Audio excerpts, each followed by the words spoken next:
नहमदु व नसल्ली अला रसूलिहिल करीम अम्मा बाद फ़अऊज़ु बिल्लाहि मिनश शैतानिर रजीम बिस्मिल्लाहिर रहमानिर रहीम सुब्हान रब्बिका रब्बिल इज़्ज़ति अम्मा यसिफ़ून वस्सलामुन अलल मुरसलीन अल्हम्दुलिल्लाहि रब्बिल आलमीन अल्लाहुम्मा सल्लि अला सय्यिदिना व मौलाना मुहम्मदिन व आला आलिहि वसल्लम।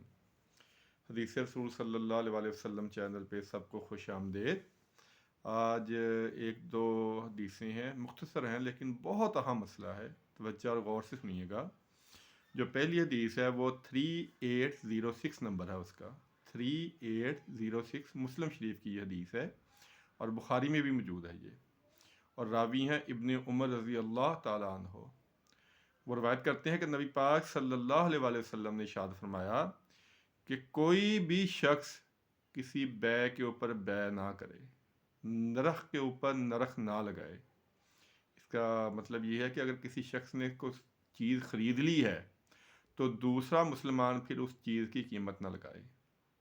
नंबर एक ये है। और नंबर दो है कि कोई मुसलमान किसी अपने दूसरे मुसलमान के पैगाम निकाह पर अपना पैगाम ना भेजे।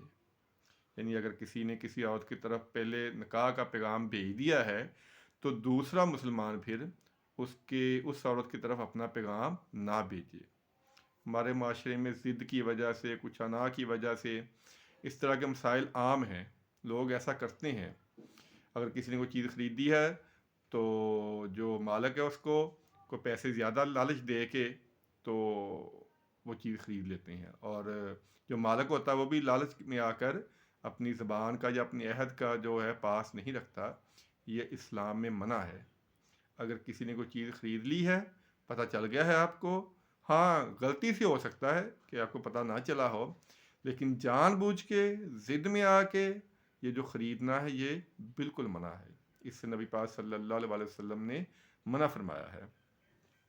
और यही हदीस अबू हुरैरा रज़ी अल्लाह ताला अन्हु से भी है, उसका नंबर है 3808।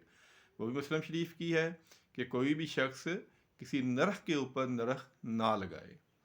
और एक और हदीस है मुस्लिम शरीफ की 3810, ये भी बहुत अहम मसला है। मुस्लिम शरीफ में ये भी हदीस है कि कोई भी औरत अपनी सौकन की तलाक की ख्वाहिश ना करे। कि अगर किसी मर्द ने दो शादियां की हुई हैं तो एक औरत ये चाहे कि मैं दूसरी को तलाक दे दूं और उसका हक भी मुझे मिल जाए, इससे इस्लाम ने मना फरमाया है। नबी पाक सल्लल्लाहु अलैहि वसल्लम ने इससे मना फरमाया है कि कोई औरत सौकन की तलाक ना चाहे, उसके किस्मत में जो होगा वो उसको मिल जाएगा, लेकिन दूसरे को तंग करना ये बिल्कुल इस्लाम में इजाज़त नहीं है। ये दो तीन हमने मसाइल छोटे छोटे हैं लेकिन बड़े अहम हैं कि अगर किसी ने कोई चीज़ ख़रीदी है तो फिर आप उसकी कीमत ना लगाएं। अगर किसी ने निकाह का पैगाम किसी को भेज दिया है किसी के घर या किसी औरत की तरफ, फिर आप उसकी तरफ पैगाम ना भेजें। और कोई औरत अपनी सौकन की तलाक की ख्वाहिश ना करे। ये दो तीन मसले हैं। अल्लाह ताला समझने की और अमल करने की तौफीक अता फ़रमाए। अल्लाह ताला शर्फ़ कबूलियत अता फ़रमाए।